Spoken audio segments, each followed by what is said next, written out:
We are looking at divine violence in the Old Testament, specifically the flood. Did God actually send the flood? Well, the text seems to say that, where it says, I will blot out mankind on the earth. Is that how ancient Israel understood that phrase? No. Why? Because they believe that everything that happened, automatically God is responsible because he is the creator. What God allows is described as him actively doing. Go back to the previous videos, or this one isn't going to make much sense. We've already looked at this principle in the story of Adam and Eve. Now we're going to look at it in the story of Job. So strap in and let's dive in. Job, a righteous man, does nothing wrong, and all of a sudden, Satan smashes Job. Let's get the backstory and unpack this. Job 1:1, English Standard Version. There was a man in the land of Uz, whose name was Job, and that man was blameless and upright, one who feared God and turned away from evil. So he's a good guy, not sinning, obeying God, loves God, fears God, and all of a sudden, the scene shifts from Job being righteous and obeying God on planet Earth to a heavenly council that's going on. And now this heavenly council is watching Job, and the devil comes into this heavenly council and a test begins. Don't forget, this is the ancient Hebrew view, and Jesus does not go along with this. He follows his own principle, which we call Christian, not the ancient Jewish system. Job 1:6, 9, and 10, and look at the heavenly council's response to Job on planet Earth. Verse 6.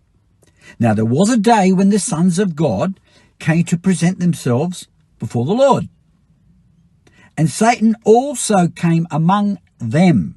Stop. Satan came amongst the sons of God before the Lord. Here we've got a heavenly council meeting, and the sons of God are a council. God is there, and now the devil comes in, and the focus goes straight on to Job. Look at this. Then Satan answered the Lord and said, does Job fear God for no reason? Have you not put a hedge around him and his house and all that he has on every side? You have blessed the work of his hands, and his possessions have increased in the land. Saying, God, yes, Job serves you, but you show favoritism. You've put a force field around him, a hedge of protection. Just take away what he's got. And the next verse says, just take away what he's got, and he will curse you to your face. And then God allows this test. Don't forget, this is the Jewish view, not the Christian view. And if Christians are telling you that this is the Christian view, that's not what the New Testament says, and we'll probably touch on that.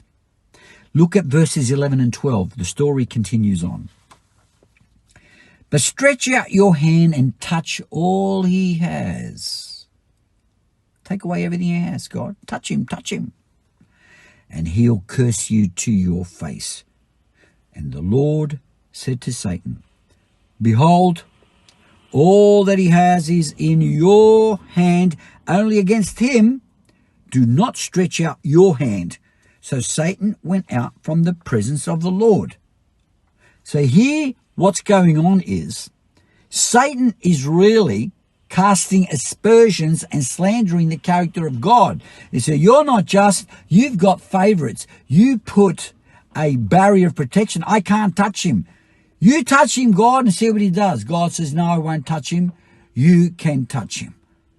So here it's very clear that God is not the direct active agent of violence. It is Satan, but with divine consent and approval. He's allowed to go and do it. Now Satan goes down to Job and he begins to smash him. Here he takes away all his possessions. And look who Job said did it. Now, we know from the storyline that Satan is the direct active agent of violence. It's very clear. God says, I won't stretch out my hand. So God's not going to do it. Satan's going to stretch out his hand. And then Job's going to say that God did it. Watch. Watch. Verse 15 and 16. English Standard Version. A servant comes to Job and says that the Sabeans have struck. Verse 15 and 16. The Sabeans fell upon them and took them and struck down the servants, Job's servants, with the edge of the sword, and I alone have escaped to tell you. Hang on a minute. Satan did this, not God, and now Satan uses armies. This is part of the worldview which the New Testament affirms. It doesn't wipe out the whole thing. Satan works through political powers and military powers. The Sabeans did it, and God said, you stretch out your hand. The Sabeans did it, Satan was triggering it, and then more disaster comes, and then have a look at Job's response to all this. So Satan works through military, political powers. Job 1:18 and 19, the story continues. While he was yet speaking, another servant came and said, your sons and daughters were eating and drinking wine in their oldest brother's house. And behold, a great wind came across the wilderness and struck the four corners of the house, and it fell upon the young people. And they are dead, and I alone have escaped to tell you. Satan stretches out his hand and tampers with not just military powers, but the weather. Satan can tamper with military powers. Satan can tamper with the weather. And this is the New Testament view as well.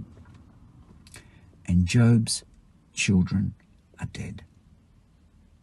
The serpent said the wind did it. The previous serpent said the Sabeans did it.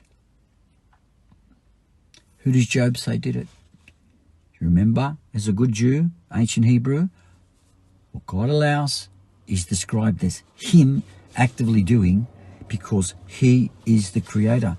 Now look at verse 21, what Job thinks about who did it. 121, English Standard Version. Naked I came from my mother's womb, and naked shall I return. The Lord gave me my kids. God's the creator. The Lord gave, creator.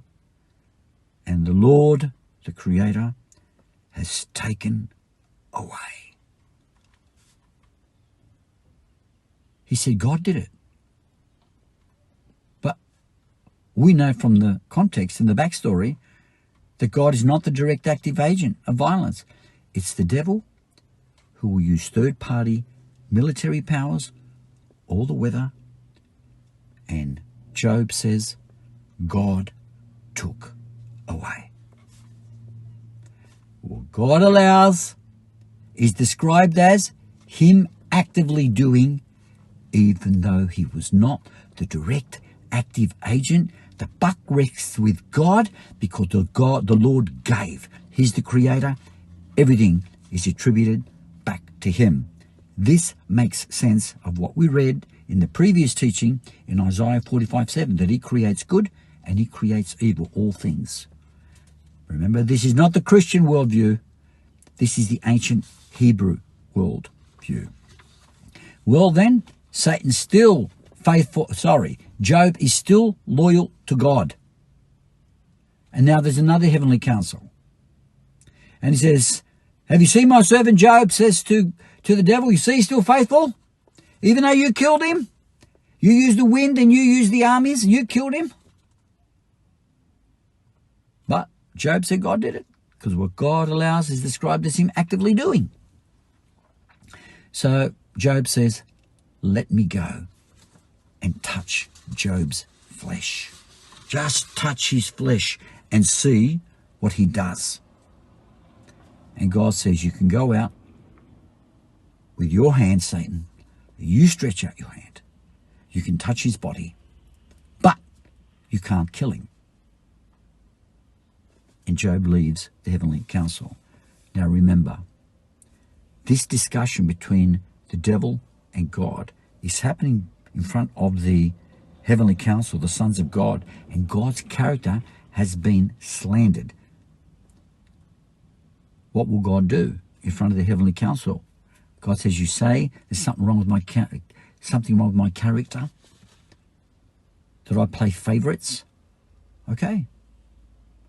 Don't forget, this is the ancient Jewish view, not the view of Jesus. Anyway, Satan goes out from the heavenly council and he's allowed to touch his body. Job 2:7, English Standard Version. So Satan went out from the presence of the Lord and struck Job with loathsome sores from the sole of his foot to the crown of his head. Now there are no third parties, no wind, no armies. Satan is the direct, active agent of violence, and he struck Job with sores from his toes to his head. God didn't do it. Satan said to God, stretch out his hand, touch his body. No, I don't do that. You stretch out his hand and touch his body. And he did. And who did Job say did it? Look, Job 2:10. Shall we receive good from God? And shall we not receive evil? In all this, Job did not sin with his lips, according to the ancient Hebrew world view, which Jesus will not go along with. Shall we not receive good from God, and shall we not receive evil, good and evil? He said, God did it. I've got all these boils. Shall we not receive evil? God did it, but Satan did it. Job knew it was the devil, but ultimately, what God allows is described as him actively doing, because they believed that God was the creator, therefore everything, the buck stops with him, good or bad. So we can see again and again this principle of what God allows is described as him doing, even though third parties may be used.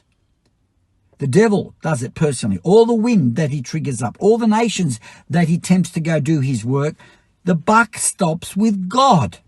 I am suggesting this is exactly how we are supposed to understand the flood. So when it says that God sent the flood, he didn't send it. It's attributed back to him because he allowed it. And what God allows is described as him actively doing. Wait till we get to the flood, because the text is very explicit about who actually sent the flood and what God did at the time. And we're going to get to that soon. God bless you.